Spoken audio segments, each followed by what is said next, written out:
Yo, welcome on back. What's going on? Getting a new studio set up as I recently moved from Alberta to BC, Kelowna. Love it here. Love being a BC resident. And check out that new V-dub stroller we got for the kids. It's an eye turner. Anyway, bear with the aesthetics as we're just trying to get everything set up here. So anyway, today we are going to check out this beautiful Fender Stratocaster. This is the Tom DeLonge reissue Mexican Fender Strat, and it is fully stock except for the NASA sticker that I put on that. I'm huge into space, and I know Tom DeLonge is as well, with this controversial To the Stars company, his involvement with the Pentagon and UFOs. So anyway, I go on about that forever, but that's not why we're here today. So for you kiddies out there who may not know, in the late 90s and early 2000s, Blink-182 was one of the hottest pop punk bands to hit the airwaves. It wasn't just their music, it was the style of clothing that they wore. Their complete overall feng shui is what made the early 2000s pop punk for a lot of bands to come out. Green Day was there as well with them. MXPX was there. NoFX, Belvedere, Pennywise. A lot of these bands around the same time came out, but I really feel personally that Blink-182, they were the first band to really refine their sound that shaped that genre, and the overall vibe. It was actually Enema of the State was the record for me that just popped. Sorry for the noise, I got big family, a lot of kids screaming around. But anyway, so I decided to go for the graffiti yellow. Beautiful color, as you can see. I absolutely adore this color. One volume knob, which does have a treble bleed circuit built in, so as you roll it back, you still get that precisive attack. You got the Seymour Duncan Invader SH8 pickup, same pickup that is used by Sinister Gates of Avenged Sevenfold. You have a 21 fret, which I'm a huge fan of 21 fret strats. I don't really have the need for the 22nd fret. I believe strats should only be 21 fret. Beautiful dark rosewood on that. Nice jumbo 70 size headstock. And this model over the 2002 one, the reissue, came with vintage tuners, top loaders, which I am a massive fan for. Looks great, feels great, easy to load.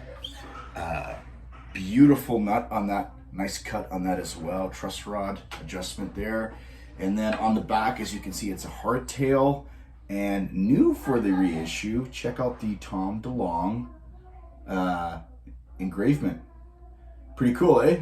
The original one only just said Tom DeLonge. And then you got a maple neck with a skunk stripe.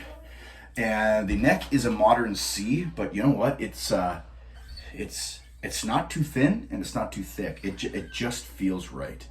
It just feels right. It feels great in your hand. I got, a pretty big hand, but it feels right. Even for some of those small hands, it would feel really good. So let's go over what I didn't like when I got this. First of all, it needed a complete setup, which most guitars need, but this one was particularly bad. Intonation, though, was actually 90% there, which was good. The action was all over the place on all of the saddles, so I had to completely redo that. I forgot to mention these are the American style titanium saddles, which are just killer. They pop. But I had to adjust that. The neck had an insane amount of relief. Insane. So I had to pull that back a lot, surprisingly,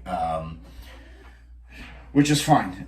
So I took care of that, and then I had to hit the fretboard with 2 rounds of lemon oil right here, Formula 65. It just, whatever finish they put on these when they leave the factory, it was insanely chalky and dry. It just didn't feel good, but hitting it with the lemon oil twice really just made the frets and the fretboard pop. The frets are nice. They feel not exactly medium jumbos, but they feel pretty good. Like you can still slide. So that's what I didn't like. Now let me tell you what I love. Actually, let me tell you what I love, because I don't like this guitar. I love this guitar. I love the one humbucker with the screw top. It makes this guitar pop, especially with the pearl pickguard. And I usually don't like pearl pickguards on a guitar, but for this particular guitar, I feel like this just absolutely it works. The simplicity of it just works. And what I really love about this is, because you've only got one pickup, it's like only having, one or two crayons versus a whole box. You can still draw the picture. You got to be a little bit more creative with how you're going to get your message across versus having a whole lot of colors. Okay, so in this situation, you've only got one volume knob, but it allows you to think how you're going to use that. And what this guitar does really good is riffs. If you're looking for chunky, deep, upper mid driven riffs, this is the guitar for that. It's not to say it won't do leads. It does leads actually exceptionally well. But when you hold this guitar in your hand with the big 70s headstock, the Invader pickup, it just makes you want to just not even do just the pop punk stuff, but like anything with a heavy riff, Dimebag style riffs, Anthrax style of riffs. It just makes you want to riff the shit out of it, which I feel like we're missing a lot of that in today's music. There's a lot of technicality out there. There's a lot of showmanship, but I feel like a lot of the riff writing is gone. You've got this whole new metal genre, which is like, how many ways can I detune this? How many ways can I make this sound evil? But what happened to the riff writing? We got to get back to some riff writing, which is what Tom was known for. He was known for doing lullaby songs for the adults, and he did it.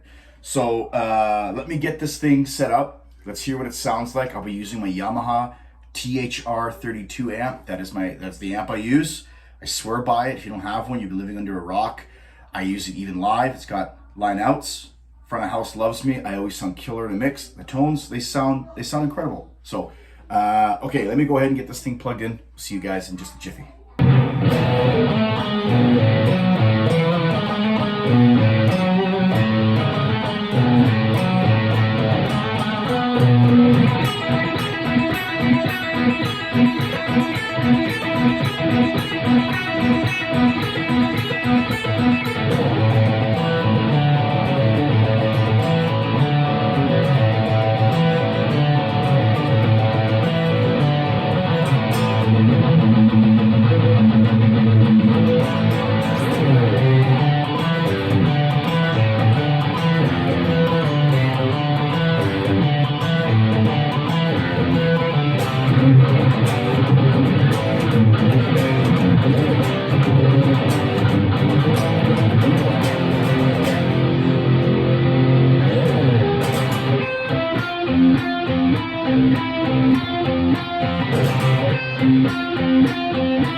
Well, that was a quick little rundown on the Tom DeLonge signature Stratocaster. Hope you enjoyed it.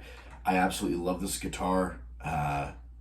Totally didn't need it, but I had to have it. And it does come in 3 other colors. It comes in black, comes in surf green, and it also comes in a beautiful, I believe it's Sonic Blue that it comes in. So yeah, these are amazing reissues. Get one before they're gone because they are limited. I got this from Wentworth Music here in Kelowna, and they actually got 2 yellows in. The first one sold right away, and when I saw this in store, I had to pull the trigger on it. So anyways, you guys take care. Stay classy.